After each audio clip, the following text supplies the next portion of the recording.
Hello and welcome back to Alice Talks Football and welcome back to another live show on the channel. Saudi Arabia coming in with big offers for Bruno Fernandes, which of course he's rejecting, but Saudi Arabia making moves for other Manchester United players, and we've got to watch out for Saudi Arabia. Hopefully they can be making big moves for the players we want to sell rather than the players that we want to keep.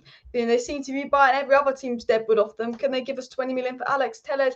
Yes. Please, a deal that could be moving quickly now the Onana deal was done. And Onana right now is reportedly getting on a plane to Manchester, but a deal that could be moving, that could even be a done deal, or at least the first bid expected this week is Rasmus Hojlund. It's expected to be a done deal at 65 million. I think United can negotiate that down to 60 million, including add-ons, which could be a payout fee of 55 million, which is a little bit on the expensive side. But I think that's what we've got to unfortunately do. Reports coming in from reliable journalists that United are preparing their first bid for Hojlund. They want to get the Hojlund done deal ASAP. They want Hojlund to be the starting striker at the beginning of the season. And lots of news coming in on Rasmus Hojlund, which we will be talking about in today's show. United obviously preparing the first bid. Also news coming in on Amrabat. Man United off ready to do a 30 million deal for Amrabat, 30 million euros, 25 million deal for Amrabat, and a bid for Amrabat could come. But first, Manchester United will have to sell Fred, Donny or Scott. Now, Manchester United actually got a new bid come in. A new bid came in for Fred of £6 million. Galatasaray can absolutely do one with that bid. Bruno rejecting Saudi Arabia. Harry Maguire reportedly unhappy that Ten Hag stripped him of captaincy, according to leaks. But I think Harry Maguire dealt with it well. Sion Suzuki to United is very much moving, and Anthony Elanga has decided to not move to Everton. He wants to leave United, but he won't go to Everton. And West Ham come in with a bid for Harry Maguire. So lots and lots to talk to as well. Atalanta want 70 million euros. Atalanta want about 65 million pounds is being quoted as well. Saudis definitely after something beyond that league. Same thing they did with the Gulf Run, an unsustainable project aiming beyond it. Yeah, I mean, look, Saudi making offers for Bruno Fernandes. Bruno Fernandes going to Saudi Arabia would be bigger than Ronaldo going to Saudi Arabia, because Bruno Fernandes is in the prime of his career. He's about to be named Manchester United captain. If Bruno went and accepted that deal to go to Saudi Arabia, I'd lose a lot of respect for Bruno. I get players over the age of 30 going to Saudi Arabia, but any players that's in their prime or young going to Saudi Arabia, you know, it says a lot about, it's all about money rather than achieving stuff as well. There's reports coming out that Maguire's surprised to be losing captaincy and unhappy about it. But I think the fact that Maguire came out of a statement, for me, I think these reports are just looking for drama. These reports are looking for clicks, a reaction. But obviously said by Simon Jones this week that Manchester United will pick up talks with Atalanta over Rasmus Hojlund this week. And there's a lot of stuff that's been said on Rasmus Hojlund. I'm actually going to delve into about 100 different Hojlund stories and then basically summarize which one's reliable and which one's not reliable as well. Obviously, Padella, who has been an Italian source, has been very good when it came to the Onana situation. He wasn't very iffy. And he said that the new striker Man United will look to sign as Hojlund. Rasmus Hojlund confirmed as United's first choice striker. They are working on pursuing Hojlund now. So actually good Italian sources very much coming out and saying, look, Man United want Hojlund. They're pursuing Hojlund now. Enough of this Harry Kane, enough of this Gonzalo Ramos. United in for Hojlund. United Muppeteers that have sources said on Twitter, I believe, United will immediately look to shift Henderson on. And once Henderson's gone and once they can get Elanga out, that will fund the move for Rasmus Hojlund. He reckons a deal for Rasmus Hojlund could be done at £50 million up front, plus add-ons, taking it to about 60 million. There's a feeling that £60 million is about 70 million euros, which Romano says Atalanta will accept. But Man United reckon they can do a deal for about 50 million with Rasmus Hojlund. They could make a bid this week, but I think before they make a bid, they will have to sell Dean Henderson, which is set to happen this week. So the Hojlund deal, there's expected to be a first bid this week, but it could be delayed because United Muppeteers are saying that United want to get Elanga and Dean Henderson out first before they go for Hojlund. But 86 Longo, which I don't think is the best source in the world, but it's another Italian source saying that Rasmus Hojlund is now in United sites and Man United are expected to launch a bid soon. Now they've sealed the deal for Onana. But the most interesting thing coming in is that United have already reportedly made a 40 million bid for Hojlund, which was rejected and will come in with a higher bid. And I think if United bid £40 million plus 10 million in add-ons, they could probably maybe do that.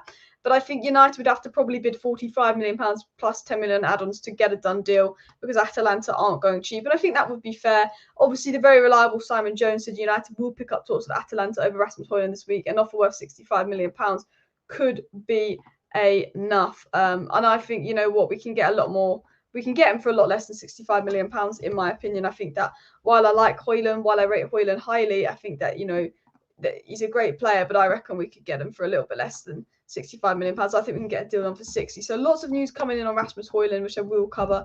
Nana set to be on the plane as well. I'd pay 50 million, not 70 million euros, 100%. I'd pay 50 million pounds or 70 million euros. I think 50 million pounds is a good deal. 65 million euros is okay, but 65 million pounds is a bit on the pricey side for someone that has scored 9 goals. Hojlund's valuation is non-school levels, lots of potential, but they're asking way over the odds. Yeah, 100% they're asking way over the odds on Rasmus Hojlund. They're playing a game with us. They're going, look, it's United. You know, United. Lee Congerton is the guy that deals with stuff. Lee Congerton is the guy that deals with stuff. He's seen that United are coming. He's seen that United paid 80 million for Maguire. He's seen that United paid 80 million plus for Anthony, 83 million for Anthony. He was going to sell Hojlund for 40 million. Man United have come in. Like, what's half of 40 million, 20 million? Let's add 50% onto the value of his price. Okay, we've got to sell them for 60 million because you sell them for 50% more when United are coming in. And that's what Lee Congerton have done as well. We've also got some interesting news on Fiorentina's Amrabat as well. Sport Witness said that Manchester United are interested in Amrabat, and he's not known, but the 30 million requested by Fiorentina remains far out of United's reach. But Mick said that that's not correct by Sport Witness, and Fiorentina have told Amrabat he's free to go with 12 months left on his contract, and that personal terms have been agreed. And Fiorentina asking for 30 million, but United expect to land a deal for 20 million because Liverpool are going for Lavia. So there could be some movement there on the Amrabat situation as well. And we will come to Amrabat later in the show because Amrabat might even happen before, even though we need to get a striker signing done. And the most important thing for me is signing a striker next. There is a feeling that Amrabat, because of the Hojlund price and all the bids and all the structure that's coming in, there is a little feeling from some people that actually Amrabat could potentially be a done deal before Rasmus Hojlund as well. Zion Suzuki incoming too, Henderson and Heaton and Kovar all being sold. Yeah, I think the fact, you've got to think about it, we're selling Henderson, Heaton and Kovar, the wages we save and not keeping De Gea on, Man United pretty much will be able to cover the fee of Suzuki and Onana with the goalkeepers that they've sold without really adding it to their net spend.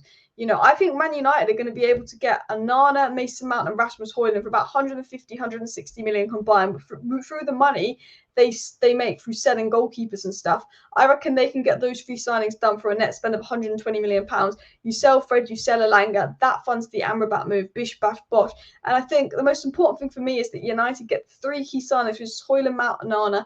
Go and get a deal done for someone like Amrabat or Lavia to give cover to Casemiro, to give that defensive cover, and then sell a load of the deadwood. And I think that is, considering the constraints, considering that this takeover has been in the midst of this window and it's very uncertain and we don't know what the budget is, I think that would be a good transfer window considering my expectations. Look, there's no Moises Caicedo, there's no one that I'm jumping at United, please sign now, but I do think it would be a very decent transfer window for United as well. Guys, please do keep smashing the like button and of course subscribe down below to Alice Talks Football if you're new.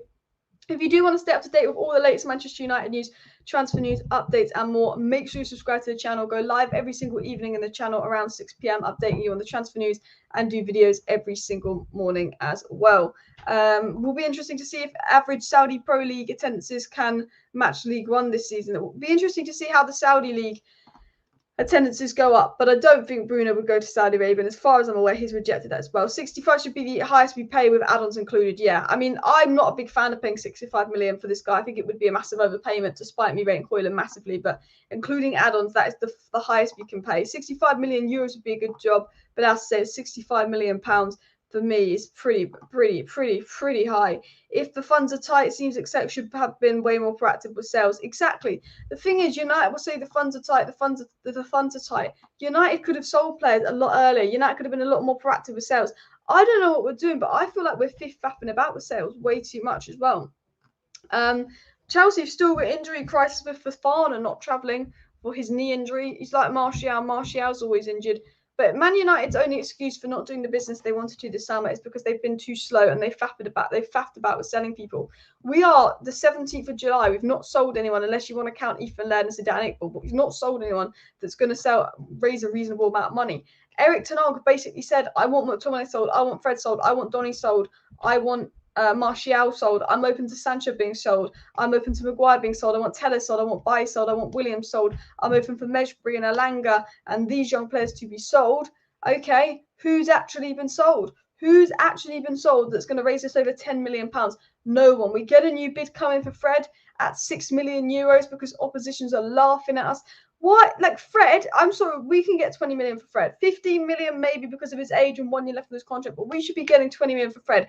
Galatasaray coming in, not even offering us £6 million, €6 million for Fred, which is like £4.55 million, is an absolute joke. Fulham are in for Fred, Saudi Arabia in for Fred. There's a feeling that United will get an 18 to 20 million pound deal done for Fred. There's a feeling that United could be getting a 15 to 20 million done deal for Elanga, which would be fantastic. But I just have this feeling we're going to sell Elanga for as little as £7 million and Fred for as little as £10 million, when Fred and Elanga could easily raise us between 30 to 40 million pounds. I see United, unfortunately, probably getting 20 million for the both of them, because we just seem to be idiots in the transfer market sometimes as well. Every team we negotiate with still knows they can bend us over. Our negotiation skills are rubbish. They are.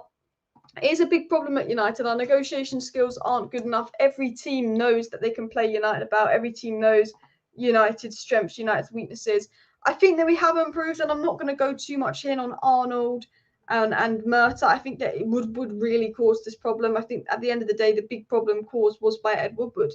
He was the one that basically would overpay on these players, sell players for dirt cheap. Everyone knew United were bad in the transfer window. Everyone knew United weren't efficient in the transfer window. And for me, the person to really blame for that is Ed Woodward. Ed Woodward set United back so many years. I think John Murta and Richard Arnold can be improved. I think if Qatar come in, whoever the new owners come in are, they definitely need to improve that. But no doubt in my mind, the damage Ed Woodward did to Manchester United massively set us up, guys. Massively set us back. And in negotiations in the transfer window, it's becoming so much more difficult for us to do stuff. And for me, Ed Woodward has blood on his hands. Ed Woodward, honestly, in my opinion, has blood on his hands for how he's run Man United the last few years. Absolute shambles.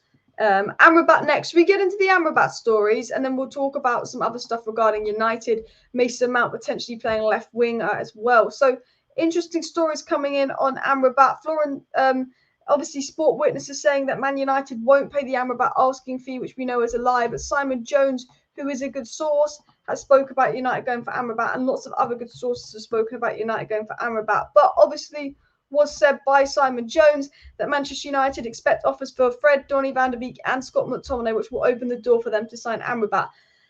Liverpool have not stepped up yet, as United could get the deal done for around £25 million. So Simon Jones, who's a very good source, is saying, look, Liverpool have not stepped up for Amrabat. Liverpool seem to be focusing on Lavia. Man United could get the Amrabat deal done for £25 million, and they will step up once they know the futures of Fred, Donny, and of course Scott McTominay. And I think the Amrabat situation is all dependent on futures. I think for me, if we actually sell Fred and sell Dean Henderson and get some players out quick, Amrabat could happen before Hojlund at this rate. I think Hojlund's going to be another Anana situation where the deal's just going to drag, this, that. I think Amrabat has potential to move quick, and obviously sources coming in saying that United could get a done deal for around £25 million, which would be mad. Guys, we're on 67 likes. Let's push for 100 likes. We want to hit 300 likes before the end of the stream. We've got about 600 people watching, so please do smash that like button. Of course, if you are Glazers out, if you want the Glazers out, smash the like button. We will be discussing Qatar and the takeover in a second, which is very boring as well. Atalanta know their price tags are ludicrous. I think that primary striker focus can be on Hojlund. It's massively important for us as slow negotiators. Suzuki's easy, and sales trigger Amrabat. Yeah, this is the thing. Sell players, buy Amrabat. Suzuki just comes of the chance of Heaton, and Dean Henderson. So I think, Suzuki and Amrabat are pretty easy deals to do. Obviously, we know that Hojlund is going to be the difficult deal for United to do. It's going to be, how much did we pay for Amad Diallo? £38 million. But that's only if he's successful. We technically have only paid so far £18 million for Amad Diallo. But they got us in add-ons to £38 million for Amad Diallo, who's played about 12 minutes of football for them. Rasmus Hojlund has been an incredibly important player for Atalanta. Atalanta are going to be asking for a lot for Rasmus Hojlund, unfortunately. Absolute lots as well. 40 mil plus 15 million in add-ons potential equals low cash, high add-ons. I think there's a chance that we could do maybe low up front and high add-ons for this deal, but it's Man United. I think if it's Man City coming in, they probably sell Hojlund for 40 million plus 10 million and add-ons going to 50 million. If it's Man United coming along, they'll probably say no, 60 million for Hojlund, take it or leave it, because unfortunately teams know that as well. Sell our crap to Saudi, 65 million is cheap for Hojlund. I don't think 65 million is cheap. I think Hojlund's a 50 million pound player max. But do you know what? Liverpool are going to get 60 million for Fabinho and Jordan Henderson. Chelsea have got a bit of money from the Saudis. Wolves got like 30-something million for Neves, didn't they? For me, I want Saudi Arabia to come in and say, Alex Telles, 15 million pounds. Eric Bailly, 15 million pounds. Fred, 25 million pounds. Oh, all of a sudden, Saudi Arabia, thank you very much. You've given us 55 million pounds. That's what we need Saudi Arabia to do. Bruno Fernandes is who Saudi Arabia want. Bruno doesn't want to go to Saudi Arabia. Good for him. Maybe they'll make a move for Jadon Sancho, but I know Jadon Sancho would not last a second in Saudi Arabia. Jadon Sancho's not going to Saudi Arabia. Marcus Rashford's obviously not going to Saudi Arabia. The players Saudi Arabia want, they'll probably go for an Alex Telles and an Eric Bailly, and they're the likely United players that could go there, potentially Thready's at the end of his career. But the players that Saudi Arabia are making offers for are the Bruno Fernandeses and the Casemiros. Oh, Saudi Arabia want Casemiro, let's be honest.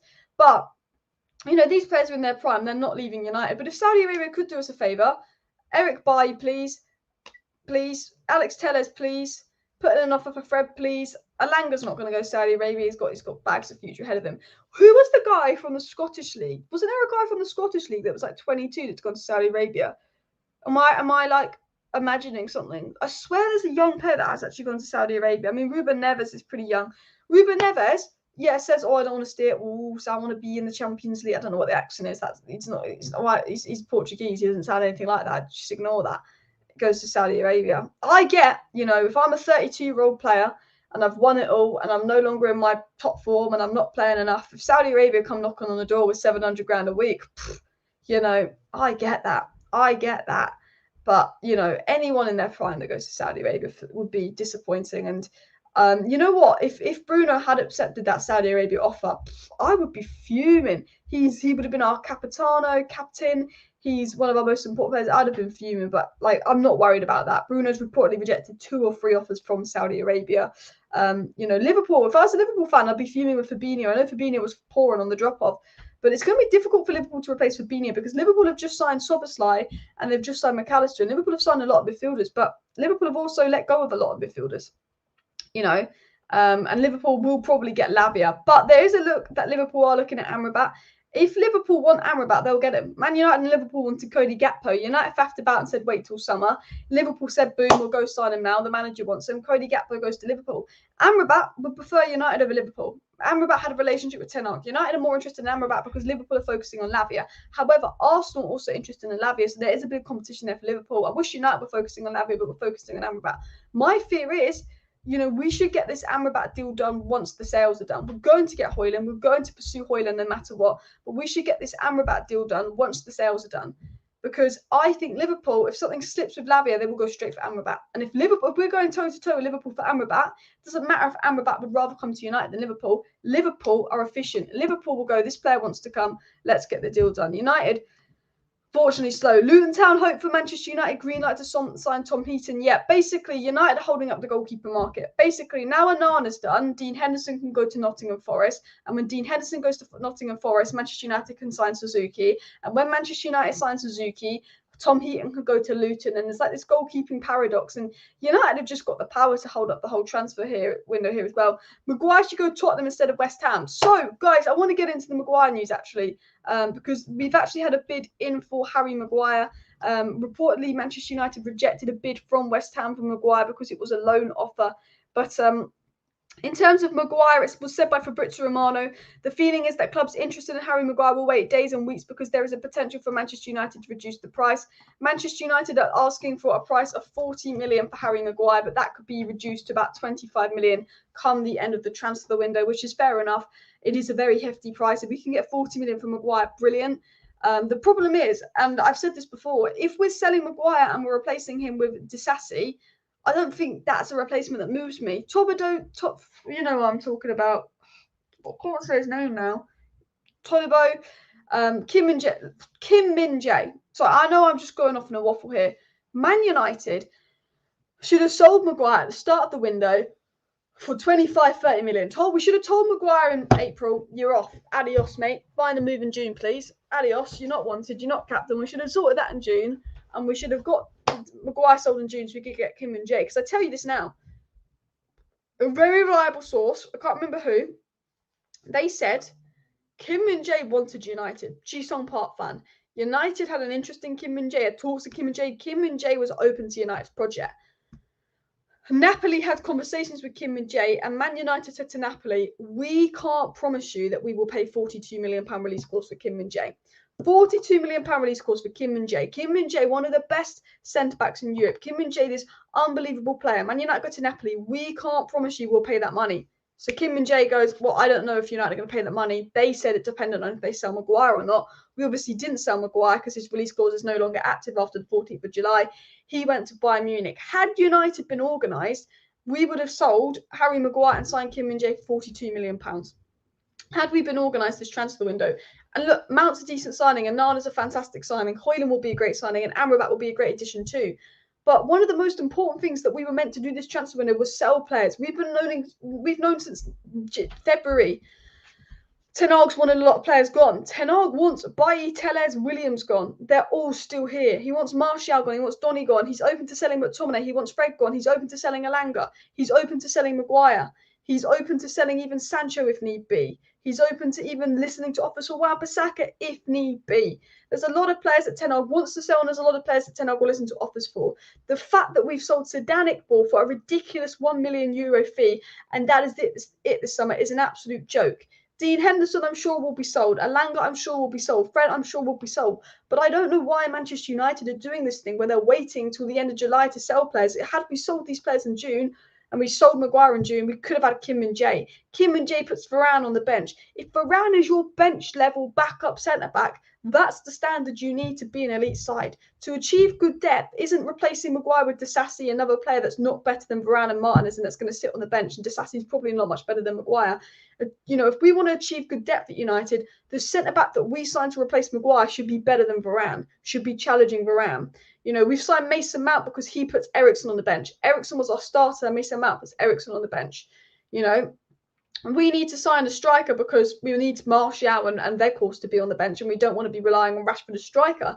I think first game of the season, Rashford will be playing striker, and it could be Mason Mount or Garnacho left wing if we're faffing about with Rasmus Hojlund. But I've always said this, to achieve elite bench depth, we need to be signing good centre-back. And while, you know, Kim Min-jae would have been fantastic, I don't want United replacing Maguire with a centre-back that's going to sit on the bench. It will probably be a centre-back that's sit on the bench, but I want a centre-back that's going to seriously come in and challenge Raphael Varane. Scott and Dean Henderson are pure profit. Take the hit on Maguire. That's decent business to take the next spend down. Exactly. I tell you what, Scott McTominay, we could get 30 million for. Dean Henderson, we should get 30 million for. We're probably going to get 20 million for. Scott McTominay and Dean Henderson is going to raise us between 50 to 60 million pounds. That's a nice amount of sales to invest in someone, because at the end of the day, it is Mount done, Onana done, Hojlund next, Amrabat dependent on sales. But with Man United basically saying, look, we can't get Kane, we're all in for Hojlund. Hojlund's going to be the striker. Hojlund's very young. Hojlund's very raw. Ten Hag wants a player that can play striker and left wing, so he could potentially play Rashford at striker more, a versatile forward to play across the front three. Don't know if João Felix is the right player, because all João Felix's strengths are currently our strengths, and I think we need to sign a player that addresses our weaknesses. But Ten Hag also wants a versatile forward, whether that's João Felix on loan, whether that's someone else, we'll have to wait and see. But as said, the United board is still incompetent. And I'm not, as I said, the board is incompetent. Arnold and Murta need to go, but I'm not going to go in on Arnold and Murta at all this summer. It's the people above them, the Glazers. The Glazers are stopping Arnold and Murta from doing things. The Glazers are being tight on releasing funds. But the Glazers have been told, and this is something I'm worried about, because I do want to talk about Takeover in a second. The Glazers know if they don't invest in Man United this summer, and that we don't get in the Champions League, the value of the club decreases. The problem is, why are the Glazers worrying about what the value of the club will be in a year? Because surely the Glazers won't be owners in a year. There's a feeling that the Glazers are seeing that Ten Hag's doing well and want to see out the season and delay this takeover even longer to see if they can get the value of the club to rise, because Ten Hag is doing well.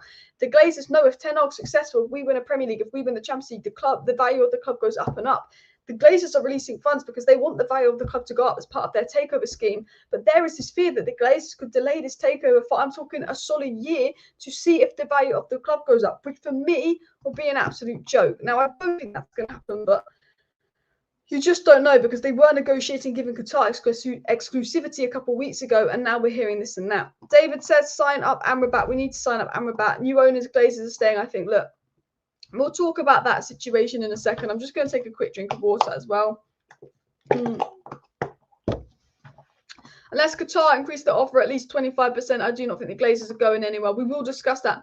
The stock price has gone in. There is a fear that Qatar will walk away. People are feeling negative with the takeover. Guys, we've got 700 people watching, so please do smash that like button. And, of course, subscribe down below if you're new. Jota was the star I was talking about. I'm really behind on the live chat, so anything you said in the last 10 minutes, just repeat it, pop it in again.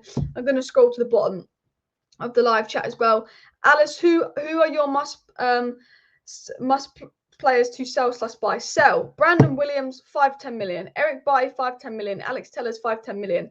I reckon we can get 20 million for Bailly, Tellers, and Brandon Williams. I think if we're a competent club, we can get 30 million, but I think we can get 20 million for Bailly, Tellers, Williams. Those guys need to be sold. Harry Maguire, if we can get in the offer of 30 million plus, it needs to be sold, but we need to make sure we get a good replacement. Axel Disasi looks like he's going to Newcastle. Hopefully that is the case. I don't want him at United. I don't think he's actually an improvement on Maguire. However, I'm being negative. I've watched the guy play 3 times. He might be a lot better than Maguire, and I might be stupid, and he might go to Newcastle, and he might be fantastic, and everyone will say, Alice, you're stupid. That could very likely be the case. Thank you very much for the super sticker. Big up, Vijay. Very generous of you in the chat there as well. We've been down this road so many times. No point holding on to Deadwood with offers on the table and lose them for less than nothing later. This is the thing, man. This is the thing I want to talk about.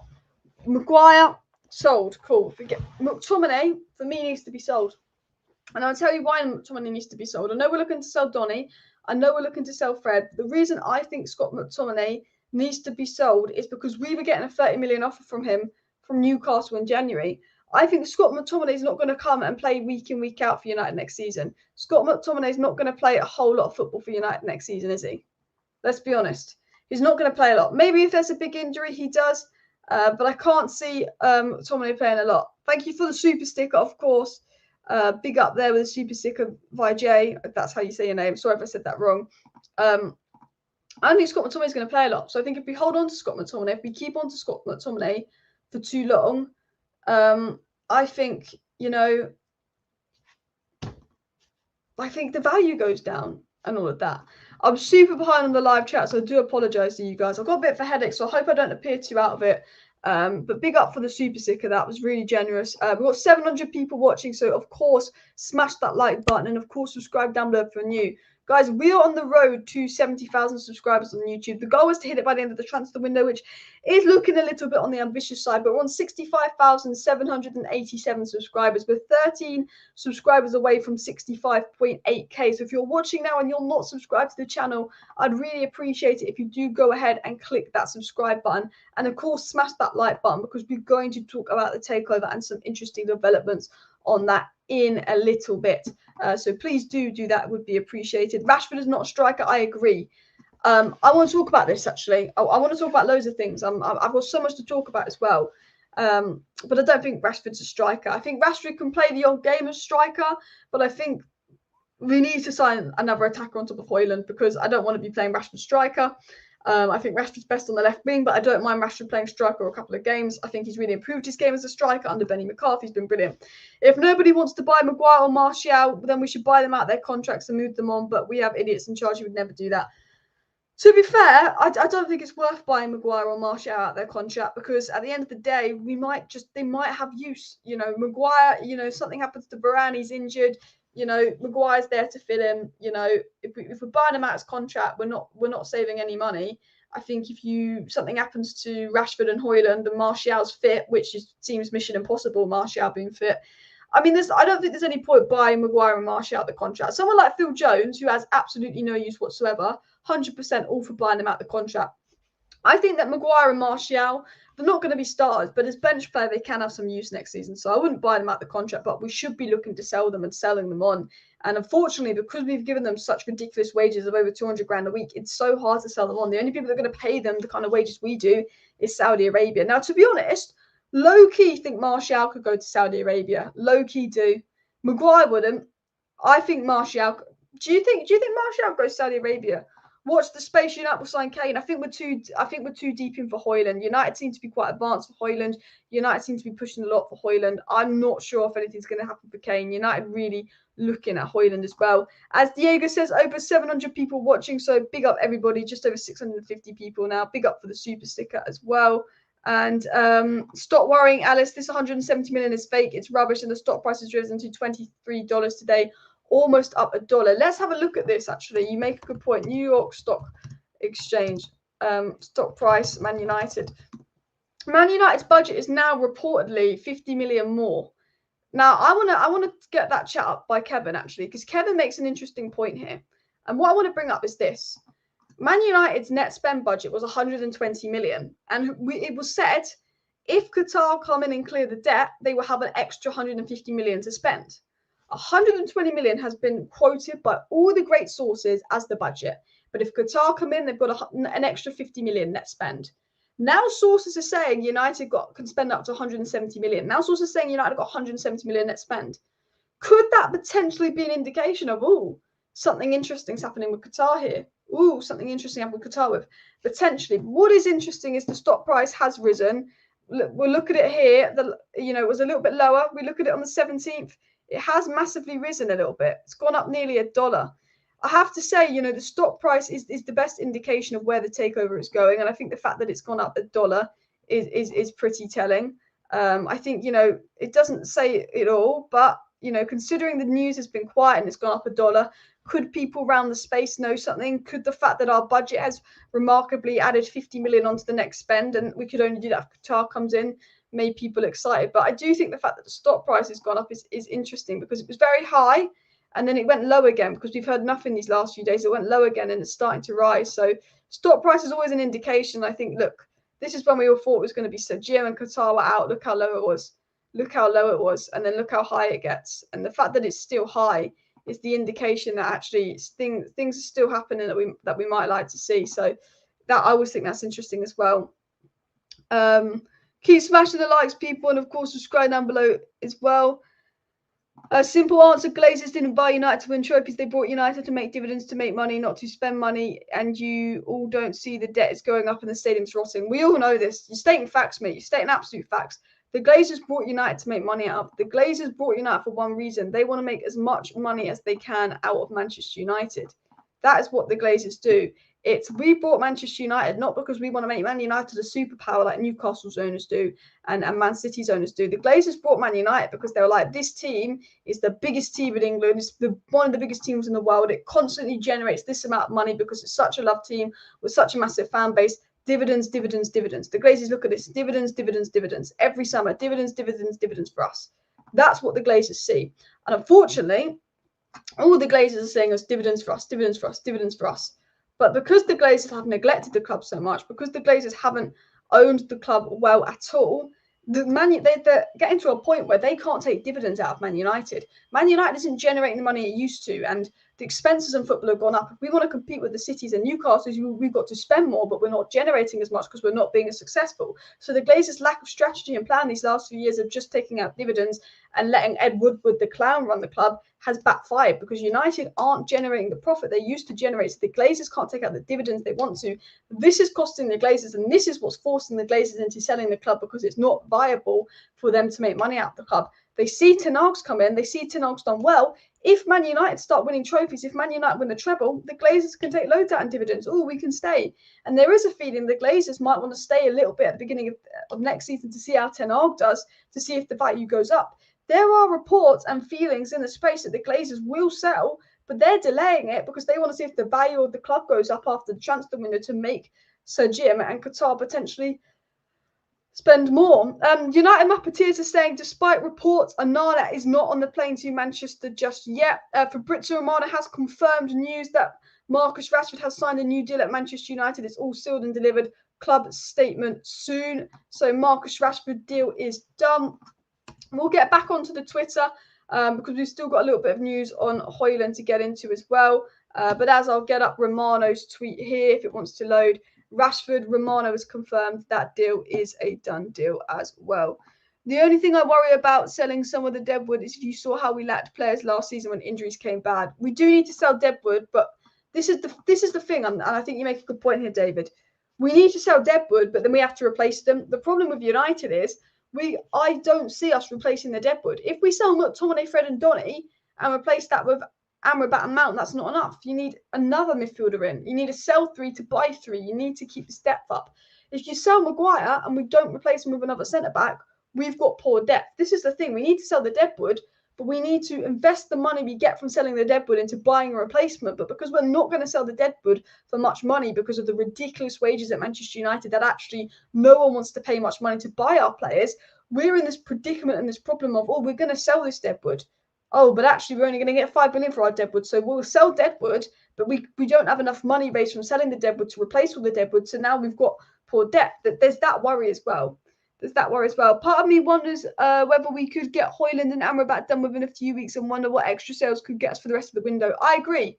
I think sell Alanga, Fred, Dean Henderson, boom. Bring in Amrabat and Hojlund, boom. See if we've got any money there for another attacker. If Maguire goes, see if there's any money there for a centre-back as well. I'm going to just scroll down the chat because, again, I'm quite behind as well. Keep smashing the like button, people, and subscribe down below. A lot of people are interested in Emran on loan. I think he needs a loan. I don't think he's quite ready yet. Charlie McNeil also set to go to League One on loan. I mean, Qatar, the stock price is still good for Qatar, so hopefully things go well for Qatar as well. We've always had 170 million net spend, but that depends on sales. I think it's always been 170 million net spend, but I think they'll sell 120 million net spend. United always like to play down how much money they've got. David Alaba has been linked to United, but I don't believe much in those links, to be honest. I don't believe much in those links. Let's go for 500 likes, people, so keep smashing the like button. Can we hit 500 likes by the end of the stream? That would be absolutely crazy. Nick said Glazers could be staying until after the transfer window to help the club, as Qatar wouldn't be able to spend right away due to it going through stages, so it might have been a good move. You never know.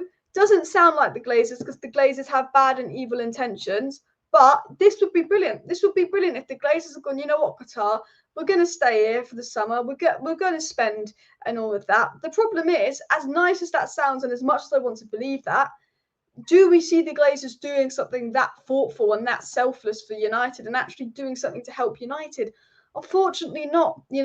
For me, maybe the Glazers would do that if Qatar went to them, you know what, if you do that, we'll raise our bid.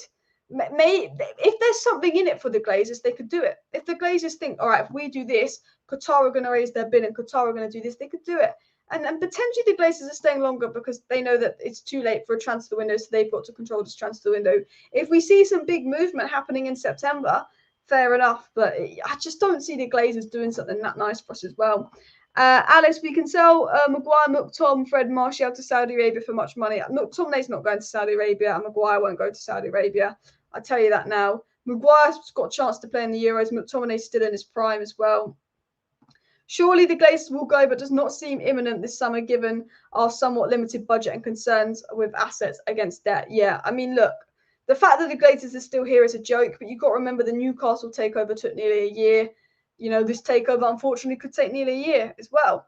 Ratface is out of the race. I mean, there is reports coming out that Jim Ratcliffe has been told he's out of the race, but these reports are like there's no source to it. Oh, my mate told me Jim Ratcliffe knows he's out of the race and he knows he's screwed. My mate told me it's Qatar. Tweeting away. But these are the same people tweeting away. Oh, Frankie de Jong's a done deal. Tweeting away. United signed de Jong. Tweeting away. It's like, yeah, you were saying that Jim Ratcliffe feels he's out of the race and Jim Ratcliffe's not confident, but where's your source? We want Qatar. We don't want Sir Jim. We want the Glazers gone. We want Anana, we want Hojlund, we want Amrabat, we want all these other signings. But it's just like, you know when Ornstein says it, you know when Romano says it. And I think with the takeover, obviously it's going to be different sources to Ornstein and Romano. It's a financial thing, it's a massive thing. But, there's so much fake news on the takeover that, as you've noticed, I don't really speak about the takeover that much. And when I do speak about the takeover, what am I always saying? Guys, just watch out for this source. This source could be a bit dodgy. Guys, obviously this was said, but you don't know. I'm always having to say, guys, this, guys, that one, even when I'm talking about the takeover, because the sources, you just don't know as well.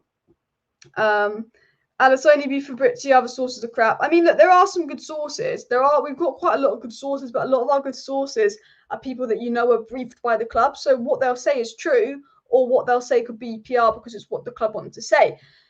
Jacob Steinberg did say today that West Ham have had a loan offer for Harry Maguire rejected by United, and West Ham are exploring a loan for Harry Maguire with potentially an option to buy, but the cost of signing Maguire on a permanent deal is too expensive as well. We've got news that Amad Diallo could be leaving Manchester United as well coming in. I do want to get into the Amad Diallo news in here as well. It said that Leicester are interested in Amad Diallo, but they face competition from Premier League clubs such as Burnley and Sheffield United. He's more likely to stay in the top flight than drop down to relegated Leicester City. I think I'd like to keep Amad Diallo, but if we're going to keep Amad Diallo and not play him, because we've got Anthony and Sancho as right-wing options, we've got Rashford and Garnacho as left-wing options, and hopefully Hojlund and someone else as striker options, then I think Burnley would be a really good move for Amad Diallo. I don't want him going in the Championship. I don't want him going back to a club that's going to play bad, unsustainable football. I think Burnley are going to have a good season. I generally think Burnley will finish 12th or 13th. They will play attractive football. I've watched how they played on the Vincent Kompany. Burnley don't look like the Sean Dyche's Burnley. Burnley have had this complete reform, this complete rebuild. I'm really impressed with what I've seen from Burnley. And I think if Ten Hag's saying, look, Amad, you're a fantastic player, but you're not going to get the minutes you deserve at United, I'm all for him going on loan to Burnley. But it has been said on Amad Diallo, United are going to make the decision after pre-season. Amad Diallo's obviously got pre-season to prove himself. If Amad Diallo goes and scores a hat-trick in his next 3 games on pre-season, I think Amad Diallo is staying for United. If Amad Diallo's all right on pre-season, I think he goes on loan. If he's poor on pre-season, he goes on loan.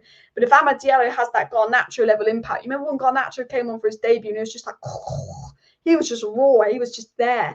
You know, if Amad Diallo can be doing this and showing these signs in pre-season, I think he's kept around. And I think Amad Diallo looked good in the first pre-season game. Obviously, got the second pre-season game on Wednesday.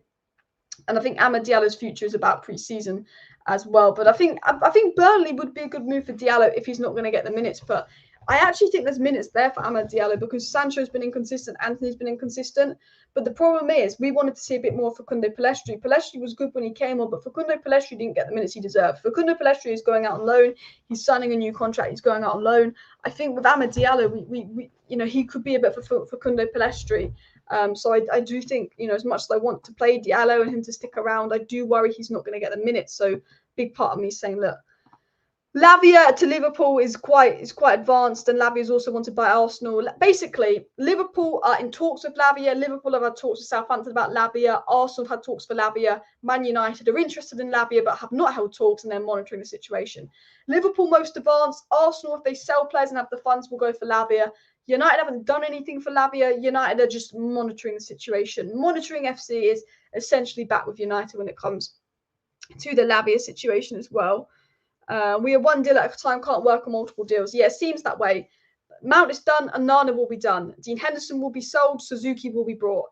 Fred and Elanga will be sold. Hojlund will be brought. Amrabat will be faffed about on and hopefully brought. Potentially some other sales, potentially one last signing late in August. That's what I think. Hopefully news on the takeover as well in that time as well. Doing a great job, Alice. I hope Amrabat and Hojlund will come. Me too as well. Elanga not be sold until we get a striker in. I think Elanga will be sold before Hojlund, before we sign Hojlund, for the pure basis of Elanga didn't really play last season. I think it's not that Hojlund's an Elanga replacement, it's that Ten Hag probably would ideally loan out Elanga, but he's saying I'm open to selling Elanga if we can get 15, 20 million because that's funds I can invest elsewhere. Elanga's not really going to play as well. From Eric Ten Hag's perspective, would he want to get new players in before selling any players? I think he probably would want to sell players like Bailly and Telles and Williams just because he told them like they're not in the plan and they're just still here faffing about. I think potentially players like Dean Henderson, of course, you've just got to wait until you've got Onana done. Potentially players like Maguire, you know, you want to see you could have got a centre back. I think actually it would have been sell Maguire sign centre back. I think players like Dean Henderson, he would wait, and I think players like Martial, it would obviously wait until Hojlund, because we haven't got a striker. But I think other signings, I think it depends on the player, but good point there as well. Amad and Pellistri must stay next season. One of them's got to go out on loan. If they both stay, one of them's not going to get the minutes as well. I forget any deadlines. People keep coming up with fake deadlines for the sale being completed, and none of them have proved to be accurate. I know. Rio Ferdinand's sources. It's been a month since Rio Ferdinand was putting out this and that. My source said this on the takeover, this and that. Guys, we are 7 subscribers away from 65.8k. We're on 65,793 subscribers. So please do subscribe to the channel if you're not subscribed. Can we hit 65.8k by the end of the live stream? The live stream is literally ending in like 5 minutes, guys. So if anyone who's not subscribed wants to stay up to date with daily Manchester United news, updates and more, I pretty much do a video every morning, a live stream every evening on the United news. Click that subscribe button, people. Click it, because I would love to hit that target. And of course, smash the like button if you Glazers out. Sign Suzuki will come in. I think, yeah, Sign Suzuki is one of those things. It's a 5 million deal. It'll be done, whatever. Do you know what I mean? Like, I think that's just once Onana's done, once Henderson's sold, yeah, bish bash bosh, bring in Suzuki. So because it's a 5 million deal, it's not one that I'm really counting. Second goalkeeper deals, like, obviously we need to get it done, and he looks like a good keeper from what I've watched, and he looks like he's good with his feet, and he can mirror Onana. But I think those kind of deals are very much like yeah, just do that. United will get that done. It's 5 million release clause. I mean, you say that. Could have got Moises Caicedo for 4 million. Didn't get that done. Could have signed Enzo Fernandez for 12 million in summer when Ralph Rangnick went. Ralph Rangnick, guys, I heard this from someone that I trust who's got connections to United. Ralph Rangnick literally went to United board in January and said, Julian Alvarez and Enzo Fernandez, you're going to need a striker and you're going to need another midfielder. And you guys know that. You're going to need a striker and another midfielder because of the Greenwood situation, and you would just naturally need another midfielder. Ralph Rangnick went to the board. He went Julian Alvarez and Enzo Fernandez. Those two players, he said, sign them. He said, sign Enzo Fernandez and Julian Alvarez, which would have cost a combined £25 million. What did the Glazers do that January? They went and spent £30 million in dividends to themselves. So Ralph Rangnick said to the board before he left as well, Enzo Fernandez. Julian Alvarez had gone to Man City at that point. Enzo Fernandez reportedly went to United board and went, Enzo Fernandez, this guy, goes to Benfica. Chelsea buy him for 100 million 6 months later. The problem is with United, sign Suzuki should be done quick, simple, easy. He's not going to be a 100 million player, obviously. But you see these simple deals, 12 million for Enzo Fernandez. Porto about to sign the Varela guy for 10 million. The Caicedo 5 million. United, even those simple deals, unfortunately, Man United don't always get it done. People say it's not the Glazers' money being used for transfers. Maybe there's a secret agreement with Qatar. I'm going to tell you something, actually. I'm going to tell you something. There are people out there who have genuine sources and connections to Qatar. Qataris do follow a few United content creators on social media as well. They have interacted with people. Despite the non-disclosure agreement, the Qataris, the people in the Qatari royal family, have interacted with people to a slight extent. Just hints, nothing. They can't say much. But there are people with genuine sources to Qatar that are basically saying Qatar 99.9% sure they've won. Qatar pretty much celebrating that they've won United. But we don't know when and where this will be announced. Rio Ferdinand's sources. But Rio Ferdinand has a source. Don't know why he's being silly saying we're going to hear something big tomorrow. Rio Ferdinand doesn't know when something's going to be heard. But people have sources, and there's a lot of people, genuine people, that have sources with Qatar. I've spoken to people from Qatar, and they have been told things from those around the Qatar space. It is Qatar. That's what they've been told. Qatar very confident. So it wouldn't, I'm not saying that this is the case, and this is just me speculating, but there is the feeling that maybe this is Qatar's money, really. And maybe because Qatar can't come in and do anything in the transfer window because the takeover went on so long, maybe they have kind of got something agreed with the Glazers for after the transfer window. Because even though we've heard nothing on the takeover, the Qatar feel like they've won, but it's been delayed. Maybe, but this is Qatar's money. Maybe this is being done to allow Qatar to come in because Qatar can't get the reins of the transfer window. There's possibilities on that. I'm not saying that is the case, but a lot of people who have connections to Qatari sources seem very, very confident that it's going to be Qatar. I'm not saying that I have a connection to Qatari sources. I'm just saying people I've spoken to, they seem very confident it's going to be Qatar. I'm obviously skeptical because every time we get told something on the takeover, it appears to be a lie. But one thing we have been told by multiple people is Qatar in the lead. The stock price represents that. The genuine sources say, look, Qatar feel confident. The one thing we're just being lied to constantly is who's going to be named, when's it going to be announced, when's it going to be announced, when's it going to be announced. I don't know. It could be announced next year. There's a delayment. The Glazers would like another bid.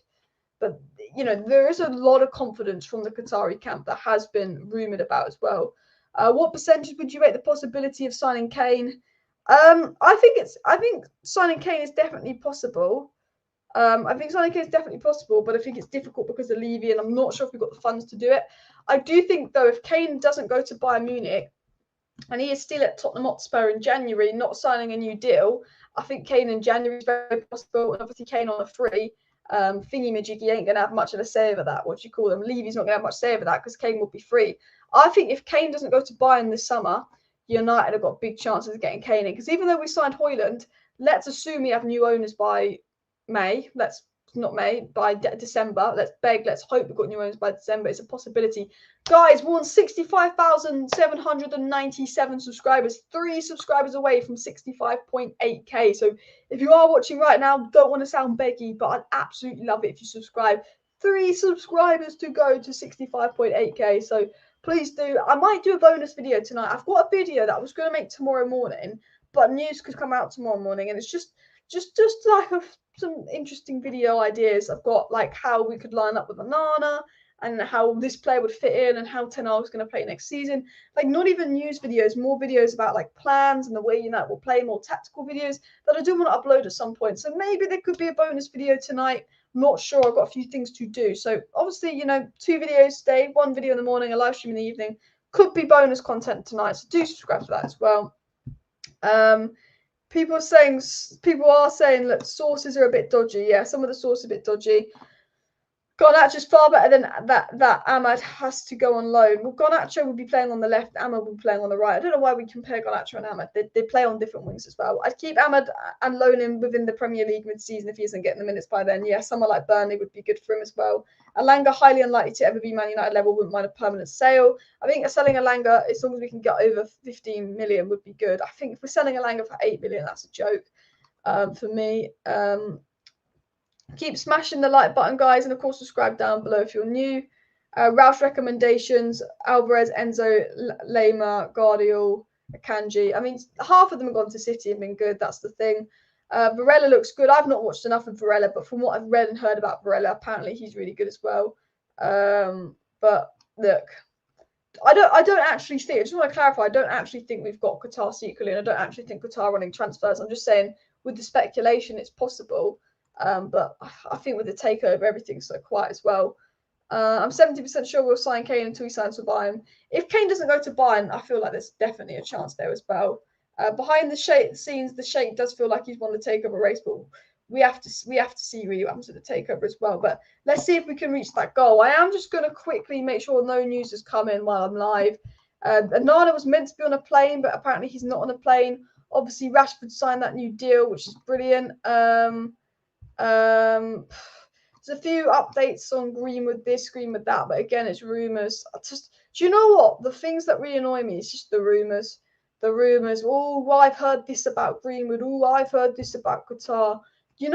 We just need to know the actual facts. It has been said on Disassi quickly here, and I think he looks to be going to Newcastle, and I'm not too fussed with that. Although if Ten Hag really wants him, then that's annoying. But as you can see here, it said that 34 million would be the price tag for Disassi. And look, I haven't watched enough of him. Some people tell me he's really good and they rate him, and he is an improvement on Maguire, and they might have watched him more than me. Other people are like me, and they're like a bit skeptical about this. I mean, he's a lot younger than Maguire. He's 25. He's definitely someone that's young, and I think if we signed a centre-back, I don't like the idea of signing a 31-year-old Alaba that's had a poor season at Real Madrid. I'd rather sign someone that has had a good season and sign someone that is in their prime years. But, I mean, it's an interesting one. We'll have to wait and see what happens with that situation. But 34 million is not too bad, but I did prefer Tobido as well. If Qatar were pulling any strings behind the scenes, we would have missed on Kim and Jay, which is true. Us missing out on Kim and Jay, I'm still upset with. Even though centre-back wasn't the number one priority, I'm still upset with, because I think we would have got him if we were serious, and I think that's the frustrating thing as well. 34 minutes sit on the bench is too much. I just think, Kim and Jay comes in and he pushes Varane. Julian Timber comes in and he pushes Varane. I don't see this guy benching Varane, and I want a centre-back that can come in, and I think he could bench Varane. No one's going to come in and bench Varane from day dot, but I want a centre-back that's going to come in and go, actually, he could bench Varane. He could do this. He could do that. How close are we to the target, guys? Should we update? we're 2 subscribers away. We're on 65,798 subscribers. So if you aren't subscribed to the channel, it would be really great if you could go and subscribe and see if we can hit that target, because I am literally about to wrap up the live stream. So, you know, we'll probably wrap up the live stream on 99. So look, I am going to wrap up the live stream here, but I will say something. I will be back maybe tonight with a video. If not, there will be an upload tomorrow morning. So please do smash that like button. Of course, subscribe if you're new and you like this kind of stuff. I will be back live tomorrow. There could be a video tonight or tomorrow morning. So do stay tuned for that. And thanks everyone for watching. See you next time. This was a good live stream, and bye.